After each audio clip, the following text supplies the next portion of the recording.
Xorasolik qahramon.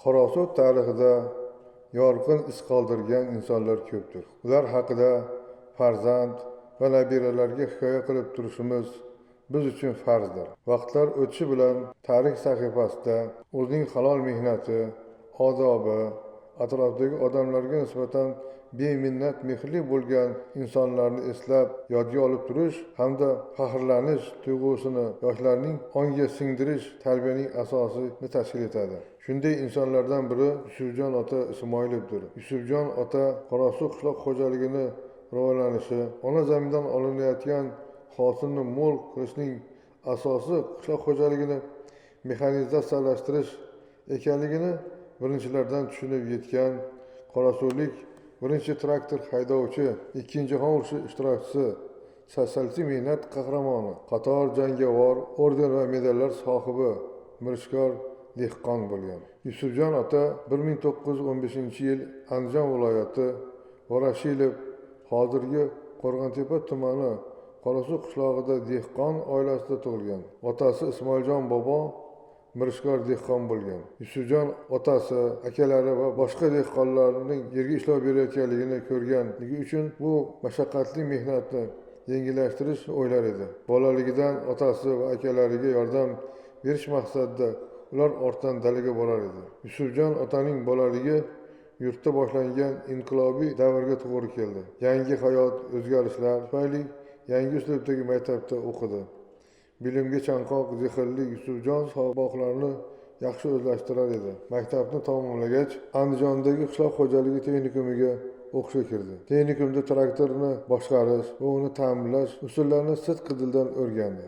1933-yildan 1935-yilgacha Qorasuvdagi Q5 nomli kolxozda traktorchi bo'lib ishladi va dehqonlar ishini yengillashtirdi. Kolxoz yerlarini sifatli haydashi, g'o'za qatori orasiga ishlov berishdagi mehnatlari tufayli hosildorlik ortib bordi. Samarali mehnati, serg'ayrat, mehnatkash o'z kasbining ustasi bo'lganligi uchun 1935-yilda yosh bo'lishiga qaramasdan kolxoz mexanik injeneri vazifasiga o'tkazildi. Kolxozning traktorlarini doimishga shay holatga tushirishni ta'minlar edi. Qo'l ostidagi xodimlarni o'z ishini, uslubini o'rgatib borar edi. 1940-yilda armiya safiga chaqirildi. Armiya xizmatlarini a'lo darajada bajarib yurgan vaqtlarida Germaniya fashistlar tomonidan 1941-yil 22-iyunda vatanga urush ochildi. Harakatdagi armiya safida dushmanga qarshi jangga kirishdi.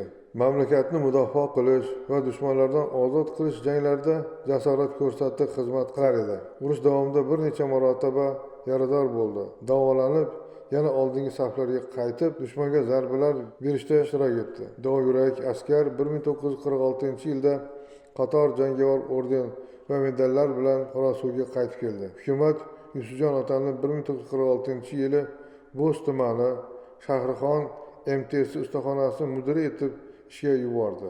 1951-yili esa Farg'ona viloyati Bag'dod tumanidagi bo'z yerlarini o'zlashtirish, paxta maydonlarini kengaytirish ishlariga jalb etildi. 1951-1956-yillarda mexanik, 1957-1962-yillarda injener bo'lib ishladi.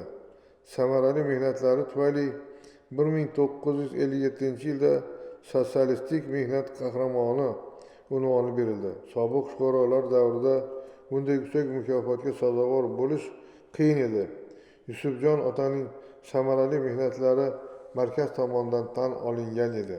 1965-67-yillarda Qo'rg'ontepa tumani Ussel-xo'z texnika birlashmasida mexanik bo'lib ishladi. 1967-yilda mehnatkash Yusufjon otaning hayoti ibratli tarixga egadir. Shaxsiy hayotida Zuhraxon Xolmajon qizi bilan turmush qurib, Qorasuvda namunali oilaga aylangan edi. Ular 4 o'g'il va 3 qizni odobli, mehnatkash, intiluvchan etib tarbiyaladilar. Soyibjon vrach, Sanobarxon Sobirjon, Malikaxon pedagog, Sodiqjon, Saodatxon, Valijon turli sohalarda el yurtga xizmat qilib kelmoqdalar.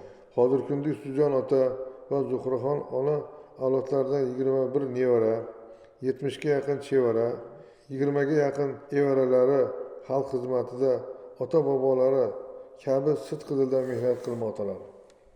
Yusufjon ota 2003-yil 19-noyabrda 87 yoshda vafot etdilar. Yaxshi odamni eslash, ularni ibratli hayotidan o'rnak olish, eslash, ularning haqqiga duolar qilish mo'minga xosdir. Qoraso'liklarning faxri, sotsialistik mehnat qahramoni, Lenin, hurmat belgisi, ordenlar va qator jangovar medallar sohibi, Ikkinchi jahon urushi va mehnat faxriysi Yusufjon ota Ismoilov farzand, nevara, chevaralari va qoraso'liklar qalbida abadiy yashaydi.